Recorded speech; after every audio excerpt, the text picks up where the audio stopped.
Calls నాకైతే రాలేదు మరి. రాలేదా? మీరు ఓటర్ కాదా ఏపీలో? ఎన్ని మిస్ అయ్యి ఉంటానేమో నేనైతే. ఇప్పుడు మీరు రాలేదంటే నేనేదో ఇది చేశాను అనుకుంటారు. అయితే నాకు సపోర్ట్గా చాలా మంది కామెంట్స్ కూడా పెట్టారు. ఎస్ఎండి వీకే గారు మాకు కూడా కాల్స్ వచ్చాయని పెట్టారులే. కాబట్టి మీరు నాకు రాలేదని చెప్పింది నిజమే కావచ్చు, నా అబద్ధం అట్లా. మీకు రాలేదేమో, కానీ వచ్చిన మాట వాస్తవం. ఎందుకంటే నేను విన్నాను స్వయంగా, మా వాళ్ళు ఇద్దరు, నా కొలీగ్ కెమెరామెన్లు ఇద్దరు చెప్తున్నారు మాకు కూడా వచ్చాయని. సో ఓకే, అది కాదు కానీ ఇష్యూ. ఇప్పుడు ఈ రకమైన ఈ రెండు కాల్స్ని నేను చెప్పాను కదా, మీకు వింటే మీకు ఏం అర్థమవుతుంది? చాలా సర్వేలు చూసాం, చాలా ఎలక్షన్లు చూసాం, చాలా అభిప్రాయ సేకరణ మనం చాలా చూసాం. మీకు ఏమనిపిస్తుంది? ఎవరు చేపిస్తున్నారు, ఎందుకు చేపిస్తున్నారు అనుకుంటున్నారు? నాకు కూడా వచ్చే అవకాశం ఉంది, ఇంకా టైం ఉంది కాబట్టి కొన్ని లక్షల మంది ఉన్నాం కాబట్టి, లక్షలాది మందికి చేయాలి కాబట్టి నాది ఇంకా లైన్ లో రాలేదు అనుకుంటున్నాను.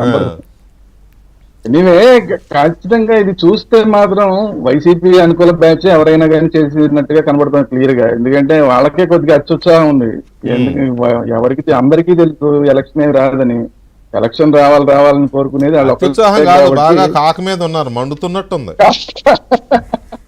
సంవత్సరం నుంచి పాపం అధికారాన్ని కోల్పోయి చాలా ఇబ్బందుల్లో ఉన్నారు. పార్టీ నుంచి జనాలు వెళ్ళిపోయే పరిస్థితి, కొంతమంది వెళ్ళిపోయారు, ఇంక వెళ్ళిపోతారు చాలా మంది అనే వార్తలు మనం ఎప్పుడు వింటూనే ఉన్నాం. ఇట్లాంటి పరిస్థితుల్లో ఏదన్నా కొంచెం ఆశాజనకమైన ఒక రిపోర్ట్ ఏదైనా వస్తే కాస్త వెళ్ళిపోయే వాళ్ళందరూ కొంచెం ఆగుతారేమో, ఈ రిపోర్ట్ని చూపించి కాస్త ప్రభుత్వం మీద దాడి చేయొచ్చేమో, ఇలాంటి అవకాశం ఏదైనా ఉంటుందేమో అని చెప్పి ఖచ్చితంగా వైసీపీ వాళ్ళు చేస్తున్నట్టు కనిపిస్తోంది. ఎందుకంటే వైసీపీ వాళ్ళంటే ఏదో జగన్మోహన్ రెడ్డి గారు చేశారు, ఇంకోళ్ళు చేశారని, కానీ వైసీపీ అనుకూలమైన వాళ్ళు చేశారని కనిపిస్తుంది. మీరు చెప్పినట్టు కరెక్ట్ గా మీరు ఫస్ట్ లో ఇంట్రో చెప్తారు, ఫస్ట్ ఎవరి పేరు చెప్తారు, మధ్యలో గ్యాప్ ఇచ్చి మళ్ళీ కూటమి మూడోది దానికి కూటమి ఇవ్వడం అంటేనే వాళ్ళు ఎంత ఫూలిష్ గా అసలు సర్వే చేయడంలో కూడా ఎంత ఫూలిష్ గా సర్వే చేస్తున్నారు. మినిమం నాలెడ్జ్ ఉన్న వాళ్ళకి ఎవరికైనా తెలుస్తుంది. ఫస్ట్ పోని వాళ్ళకి అనుకూలంగా వైసీపీ అని పెట్టినా, రెండోది ఇమీడియట్ గా కూటమిని పెట్టాలి. మధ్యలో ఇంకోటి ఇతరులు అని పెట్టారంటేనే కనీసం మినిమం సర్వేల గురించి అవగాహన లేని వాళ్ళు ఎవరో చేయించినట్టున్నారు ఇదంతా కూడా. ఇదైతే మరి పీకే బ్యాచ్ జగన్మోహన్ రెడ్డికి రాసిచ్చేవాళ్ళు ఇది కూడా తయారు చేసి ఉంటారు. ఎందుకంటే పీకే బ్యాచ్ అయితే కొంత అనుభవం ఉంది కదా వీటిల్లో. సో పీకే బ్యాచ్ కాకుండా ఇంకెవరో దొరికి ఉంటారు పాపం వీనికి. ఆ పీకే బ్యాచ్ కూడా ఇంకా అందుబాటులో లేదేమో జగన్మోహన్ రెడ్డి గారికి. అదే వాళ్ళ అనుయాయులు కొంతమంది చేరారు కదా, ఇంకా ఉన్నారు కదా.